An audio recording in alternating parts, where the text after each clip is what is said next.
waxaa deegaanka Raaskambooni ka furmay tababar ku saabsan muhiimadda dib u heshiisiinta kaasoo ay qabatay wasaaradda arrimaha gudaha iyo dib u heshiisiinta dowladda Jubbaland. Tababarkan ayaa loo qabtay ku dhawaad 60 qof oo isugu jira odayaasha dhaqanka, waxgaradka, haweenka iyo dhalinyarada deegaanka si kor loogu qaado wacyiga bulshada ee ku aadan doorka dib u heshiisiinta ay ku leedahay nabadda iyo wada noolaanshaha.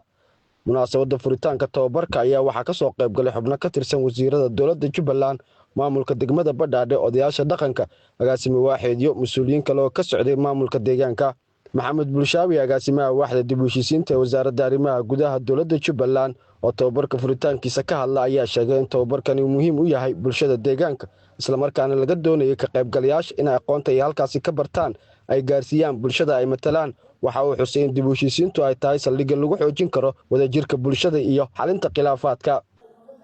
kulankan oo noo socday haddii ilaahay muddo 4 bari ah oo maanta noo furmay waxa uu haddii ilaahay yiraahdo ugu dambeyn waxa ka soo bixi doono dib u heshiisiin dhab ah iyo dadku fahmaan macnaha dib u heshiisiinta iyo qiimaha ay nabaddu leedahay. kulanka sidoo kale haddii ilaahay yiraahdo waxaa nasiib leh oo si nasiib leh nooga soo galay 3 wasaaradood oo kala ah wasaaradda ganacsiga iyo wasaaradda ciyaaraha iyo wasaaradda kalluumaysiga oo ku kulmay deegaanka Raaskambooni oo kulankan nagala soo galay bulshadana u jeediyay ujeedooyinkii ay u yimaadeen Raaskambooni yimaadeen. kulankan haddii la yiraahdo ka soo galay qaybaha kala duwan ee bulshada ee ugu horeeyaan odayaasha dhaqanka, hooyooyinka, dhalinyarada, aqoonyahanka ka soo galay haddii ilaahay yiraahdo dhamaadkiisa waxaan filaynaa haddii ilaahay yiraahdo inay ka soo galaan heshiisyo dhammaystiran oo dadka deegaanka ah iyo nabad waarta haddii ilaahay yiraahdo iyo dadku inay u jeestaan shaqadooda sida kalluumaysiga, beeraha iyo mataqaanaa xoolaha nool oo deegaanka uu qori ku yeeshay oo ganacsan lahayd haddii ilaahay yiraahdo aad baan u mahadsantihiin. Gudoomiyaha degmada Badhaadhe Xasan Cabdi Galjecelo ayaa dhankiisa tilmaamay in dib u heshiisiintu ay tahay jidka ugu muhiimsan ee lagu gaari karo nabad waarta isagoo bulshada ugu baaqay inay ka fogaadaan wax kasta oo kala fogeyn kara gaar ahaan qabyaaladda oo uu ku tilmaamay caqabadda ugu weyn ee hortaagan midnimada bulshada. hadda inoo tahay maanta inay timaado wasaaradda arrimaha gudaha ay ka shaqeyso dib u heshiisiinta iyo isdhexgalka bulshada degmada Badhaadhe qaasatan deegaan xayaadka Raaskambooni. runtii waa arrin farxad ah inaad ka faa'iidaysataan oo laba maalmood sanadka uu socdo wixii idinka aad meesha ka fahantaan aad kula noqotaan dadka idinka naga dambeeyo iyo shacabka dambe oo jiilka soo koray caruurta kale iyo xaafadaha ka soo tagtaan aad garsiisaan in isdhexgal iyo dalka la isdhexgalo la walaaleeyo calooshana isku furnaato Soomaali ay hal tahay aadinka ka dhacsan qabiil iyo quran iyo qabyaalad aan xaggaas ka dhigno. runtii waa arrin farxad leh maanta inay halkan amniga ku fadhiyo Ilaahay subhanahu wa ta'ala ayaa keenay laakiin ciidamada qalabka sida iyo shacabka gacmaha isqabsadada ka shaqeeya dowladda lagu sheegay shacab hadduu soo jirin dowlad ma jiris. runtii Raaskambooni waxa aad loogu amaanaa inay yihiin dad nabadda jecel way dhiga muuqataa. runtii waa arrin farxad leh maanta inay wasiirada maanta meesha yimaadaan waxay cadeynaysaa inay Raaskambooni tahay meel amni ah wafti kalena uu imaan doono oo heer ka imaanay Kenya dadkan dariska nahay. runtii waa farxad bay inoo tahay inaa shaas dadka waxay cadeynaysaa inay tahay Kambooni meel wanaagsan lagu soo hiran karo amni ah waxa soo waxay ilaalinayaan wasiirada marba ugu soo noqnoqayaan inay amni tahay habeenkii 7 saac 8 saac inay la socon karo Kambooni waa wax lagu farxo. runtii waqtiga iska go'ay waxaan laga dardaarmay Raaskambooni maanta meesha aad taagantiin waxaan rajaynayaa inaad kasi gudubtaan aad noqotaan dadka Soomaali isku keen lahaa oo mideen lahaa insha Allah subhanahu wa ta'ala naga rajaynayaa dhamaantiiba waa mahadsantiin. sidoo kale Suldaan Baadi Jeelani Bakari oo dhankiisa hadla ayaa sheegay in dib u heshiisiintu loo baahan yahay in la gaarsiiyo dhammaan deegaanada xeebaha si bulshada halkaasi ku nool ay u helaan xasilooni, isfaham iyo fursad horumarineed. shay ugu qaalisan waayo haddana lagu heshiinin wax kala soconaysa male wax walba waxa imaanaysa ugu horeeyo heshiis haddii lagu heshiinin heshiisana aad ka bilaabanaysaa odayaasha dhaqanka waa inaad ku dadaashaan heshiis ah wax walba heshiis ku imaanaysa. marka waxaa idinka rabaa dhalinyarada idinkana sidoo kale inaad ku cibra qaataan waayo hadda kuwan waa odayaal ah hadda waxay ku xigay dhalinyarada waa inaad xoog saartaan waxa odayaasha ku dhaqmaan inaad ku dhaqantaan. aad iyo masan tahay in wasaaradda arrimaha gudaha aad iyo aad ay midi kale arrimaha gudaha waxaan codsanayaa fursadan hadda oo Kambooni bilaabatay waxaa raba tuulo walbo ah inay ka bilaabato ilaa ujeedo inay gaarsiiyo waayo وعجلين كان مين والبوي ليس مينس إن شاء الله سين كله وإلى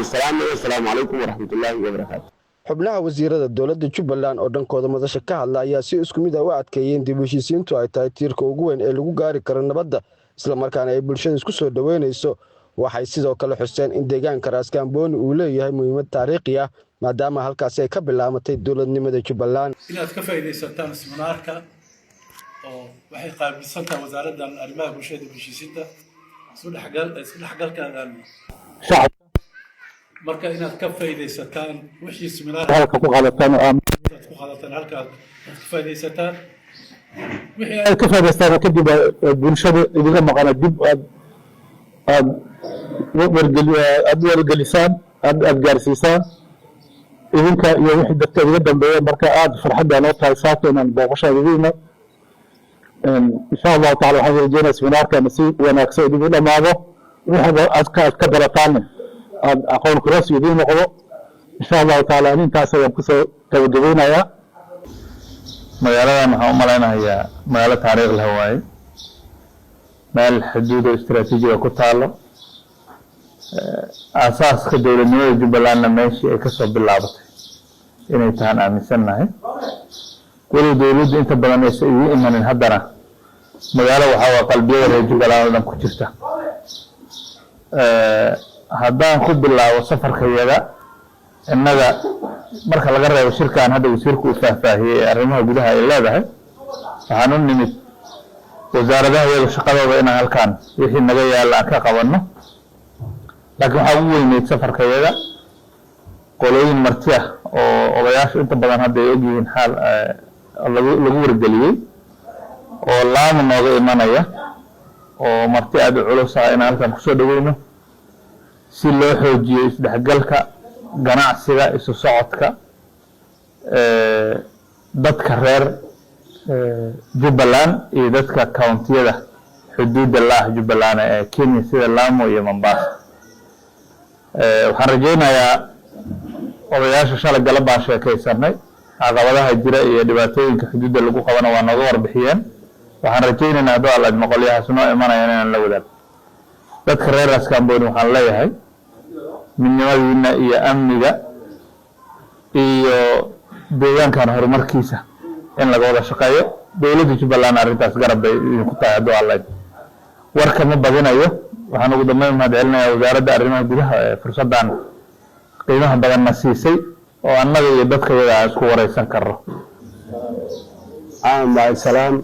maanta farxad weyn ay noo tahay maanta reer Ras Kamboni oo dhan hal meel isugu imaadaan oo fursadaasina ay ka dhalatay wasaaradda arrimaha gudaha oo training sameynaysa arintaas wasaarad kasto meeshan shaqooyin ay ka wadaa sida hadda wasaaradda arrimaha gudaha ay ga wado wasaaradda dhalinyarada sportska kadaalika shaqooyinka aga socda ganacsiga sidaas oo kale kalluumaysiga sidaas oo kale waxaan rajeynaynaa dowladdiini waa u baahan tihiin wayna idin baahan tahay wayna idin gar istaagaysaa wax allaale wixii markaas baahiyaha ah oo ku saabsan wixii hadda ka dambeeyana dhammaan wasaaradahana way idin soo gaari doonaan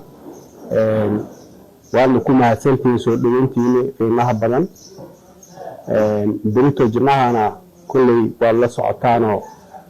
guddoomiyaha degmada iyo dhammaan hay-adihii amniga iyo odayaasha iyo diyaargarow weynaa la sameeyey waxaana idin rajeynaynaa